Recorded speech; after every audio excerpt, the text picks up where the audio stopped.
Hello, Multiverse. Welcome to Omniverse Gamers. I'm Damien Bizzaio. This video is going to dissect another dynamic encounter.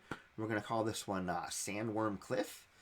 This is an encounter I ran in Pirates of the Ashen Sea, a Roll20 game that just kind of appeared out of nowhere very recently because of events. It's a Westmarch style game, so different party members joined every time, and there was a couple new players for this game. So the goal here, they were trying to find one of their islands. There's these tribes, and they have this temple in the center. What the captain of the ship wants is they want the mercenary group to find some tribe members. They want to try to make peace with them or get them to let them into their temple that's in the center of their island, because apparently you can only get into the temple with the blessing of the shaman, one of the tribesmen of the island. And there's 5 different tribes, and most of them are violent, and missions have gone to other tribes and been slaughtered.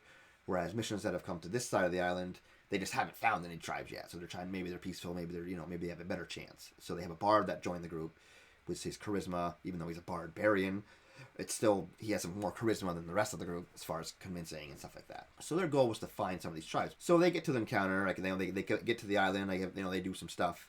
They do some perception checks. They see this little armadillo guy kind of pop. He's hiding in the bushes up on a cliff, and they get a better perception check. They see him. And he sees that they see him, and he goes running north. He runs out of map north.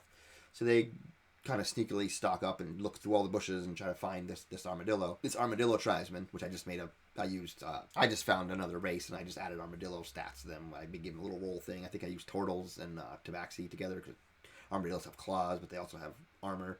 So I just kind of melded tabaxi and turtles into these armadillo people, just because, I don't know, I want to do something new. I've done cats, I've done frogs, I've never done armadillos. And I had a bunch of desert maps, as you'll see. They're chasing these armadillo guys, and they go into the next map. I lead them through a couple maps, and when they get to the map, he just goes into this next map, and it's just like this barren desert with rocks, and kind of like Arizona desert, arid and rocky. And so they get to the next map, and he's just gone. They don't see any cover, that he could just disappear from. He's gone. They just see a bunch of rocks. Then as they get closer, one of the rocks, because armadillos, I gave them an ability, if they roll up into a ball, they can make themselves look just like a rock. They're not discernible from a rock. They're not magical. It's just they look like a rock. You have to perceive 22 to see them in rock form, which is wild. But anyway, so he jumps up. He runs north again. They go to chase him. We're just trying to talk, and he's very afraid. He looks like these armadillos are prey. They're mistrustful of anybody, because they've been persecuted their whole life. They get eaten. They're a prey animal. They have armor to protect themselves, and they're scared. They have the automatic response to roll. So they're a fear prey type species. So they're running away. They're just running. So they're chasing them. Then they find 4 more rocks pop up at the top of the map, and they start running. So now they're chasing 4 of them. And then we get to the next map. Let's switch us over to the actual map that we're going to use here. So this map was drawn by Blade Rager Troll.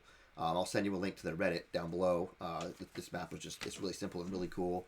And as soon as I saw this map, literally within seconds, I knew the encounter I wanted to run on this map. So they're chasing these armadillo north along this map. And then you'll get to a point where they see, there's this cliff. So they're on this cliff face as the armadillo are walking across the center. So they see this rounded area of tilled earth. Before you first garden, you till everything, and it's all mushy, and the earth is all churned up but really flat and rough. That's what it looked like. I just think it looks like somebody's ready to plant a garden, but a really deep one.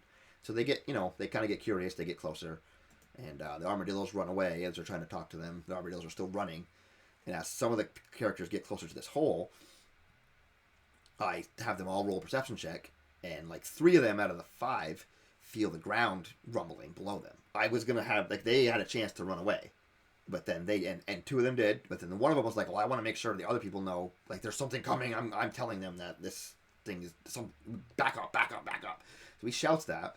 So the other players, based on his, I let him, so they all kind of backed away from the ground. And then out of the ground, boom, comes this massive sandworm, like Dune style. There's this massive, this makes this super ping sound. I call this thing a ping worm. I've used this against every level party that exists. I've used this against 9th level, 2nd level, 7th level, 6th level. It's basically a giant sandworm. The only attack it has is a bite, 1 bite. I vary the attack bonus depending on the party, but I make it pretty high because this worm only gets to hit once per turn, and this worm needs to hit its bite attack for its whole mechanics to work. This worm needs to bite, it needs to hit, and it needs to swallow people. That's what it does. That's what makes this guy dramatic. That and the fact that it's really big. So the only other thing I gave it I have this sonic aura that I give it, and it makes this loud like pinging noise, and it messes with people. It basically gives you poison. It's like you're noise poisoned. So you have the poison condition, but it's just from the sonic. It's like it's like messing with your head. I use that technique a lot. So if you got within normally if you get within 20 feet of the pingworm, it makes this ringing sound that's super loud, and it shakes people that get closer to it. So when I use higher levels, I do that all the time. It'll do this on like every other round. It'll make this ping sound basically. Sometimes every round, if I'm playing a 9th level party of like 7 people, every round this thing's gonna make this sound, and just the DC's higher. It's just a way to weaken or debuff the party because they're fighting one monster. I'm fighting them with one monster, but I don't give this one. But I don't give this guy a multi attack because he has a billion hit points. This is a hit point sponge. My goal with this guy is to bite them, swallow them. They're going to be inside getting churned. So the other attack, once you're inside, you're already churning. There's 5 third-level characters here. So I just had the Sonic thing only worked this time if nobody was in their stomach. If they had somebody in their stomach, I didn't do the ping just because they're low level, and I just made it more interesting. So it also, this thing has Earth Glide, so it can literally dig holes as it goes, which is, I don't attack with it, but this is how the terrain's going to change. This worm himself is going to change the terrain as he attacks. He's going to be the terrain, basically. It's and you'll see so my first attack, the Goliath comes in, the fighter come in. So this thing's going to come at the Goliath. I make an attack roll. I actually miss. Wildly enough, I had a plus 10. I rolled crap, so I missed. So I had this big, massive face comes up to the barbarian and just surrounds him, and he just hits it just enough to smash it into the ground and dodge it. And he didn't do that, but that's just how I portrayed the miss. He just kind of dodged it. The thing face planted on the ground and shook the ground. So then they hack and slash at it for a while. Everybody gets their round. This thing makes the ping. They get some, people come in. Now, the second attack I have a choice. I can hit any 3 of these guys. So you can see how as the body comes out of the ground, some of this thing is still underground, but some of this thing is above ground, and his face is right there. So I just use 2 pictures. I just kind of attach them. It works. You'll see how the chain works in a second here. And so then I can hit. I have up the bard, the fighter, or the barbarian. I can hit. So I just logically the barbarian hit him more. So he just turned to the barbarian. So I clamped down on him. When I clamped down on him, I got him inside the belly. So I use this little circle here to represent inside the belly. So this little blue circle is the belly. So he's in the belly. Now he has to make a con save. Basically, the con save you deal. So it's digesting you. So for this level, I took you deal 1d6 bludgeoning, 1d6 slashing, and 1d6 acid. As the bludgeoning is the pounding, the slashing is the teeth, and the acid is the stomach acids and stuff that are digesting you. So if you make your save, you take half of that basically. The other thing is if you're inside, if you deal 30 damage to the monster from the inside, it has to puke you out, basically. It has to make its own constitution save, and if it fails, it spits you out and you're all prone in front of its face. So through the course of this fight, I actually, the barbarian inside, he started, he raged, he frenzied, so he did, I think 37 damage, and he did a lot. It might have been pushing 40 damage. He did a lot of damage inside, anyway. So he technically got puked out of this thing. So you can see the monster's moving around with him inside. As I'm just moving, I go back into the ground, underground. So some of the worm curve is above ground, but the face and the rest of it are underground. So even if they wanted to save him from the mouth, they can't see the mouth now. It's underground. Inside underground, the players don't see it, but the barbarian gets puked out into this really tight quarters because he's in the worm's creating the cave as they're going, and he's at the front. So this worm, even though the worm's it's gonna bite it, he knows the worm's gonna bite him next time anyway. So on his initiative, he's like, "No, you're not done with me," and he literally climbs back into the worm, which he didn't know at the time. That prevented me from doing the ping sound to everybody else, which was going to poison them and make them weaker from noise poisoning. But he didn't even know that. He was just doing it for flavor. Like, no, I'm coming. You're going to eat me. You're going to take all of me. And it was hilarious. So he went back inside, and then I dug along the ground with him inside. The fighter moved, attacked the exposed part that was out of the ground, and then on my turn, I just the worm came up and went along kind of underneath the ground, right to where, because he has tremor sense, so he knows where the fighter is right here. And he came up on the fighter and grabbed him, and I bit him. I succeeded. Now that fighter's inside the stomach too. So I just chewed up 2 Goliaths, and this party's just like, oh my god, they're just nailing it with arrows, whatever they got. And then he can only bite once per turn, but he can earth glide 40 feet as he burrows.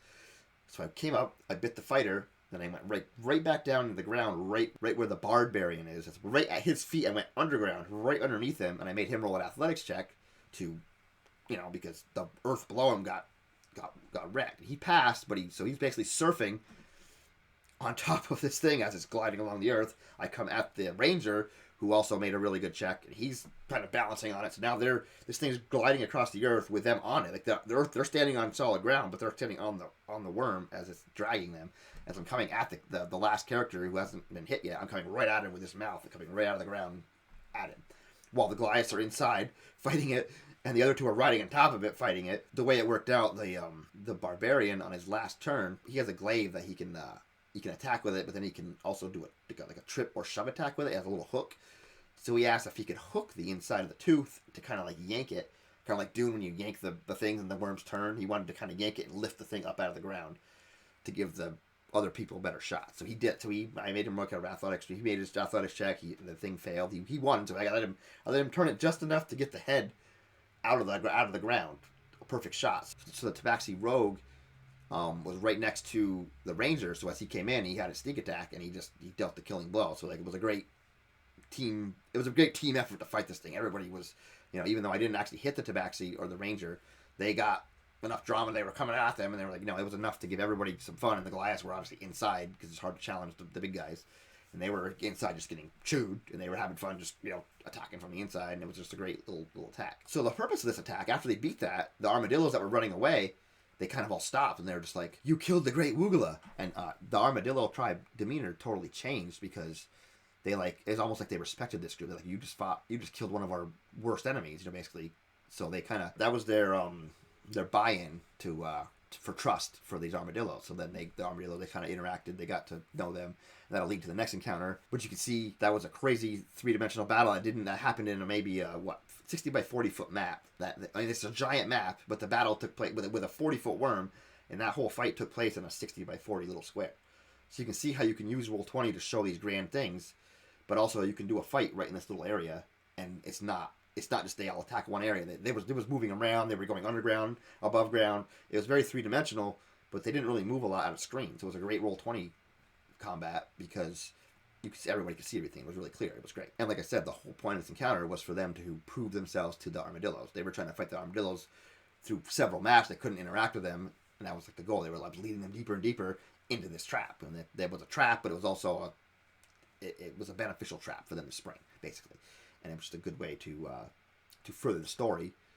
So even though this was just a combat, as my other combats, you see, the combats aren't just combats. They're combats that further the story. They have a reason to be than just, you're going to fight this worm on this cliff, which is my first, when I saw this cliff, I was like, oh man, this would be great if a sandworm could fight. They could come in and out. I pictured them coming in and out of the sides and, weaving in and out these big sweeping arcs and attacking the party. That was just in my mind how this battle went from watching Dune and stuff like that. But then as I was creating the why, it became this more narrow, kill zone kind of a zone, and I was going to lead them to the water, to the dirt, and then strike, and they were just going to scramble, and then they were going to prove themselves. So it served more purpose than just a fight. It was a plot driving encounter that's going to lead to the next encounter. So yeah, that was just another Roll20 encounter. Hope that inspired you guys. That was a super fun session. Everybody had fun. I'm going to make some more of these videos. There's some more cool encounters and some more monsters. I can always give you information on the monsters if you leave comments down below. I can answer more specific questions about the monsters. But yeah, we are Omniverse Gamers. Like, subscribe, and all that jazz. I hope to see you soon, and keep on gaming.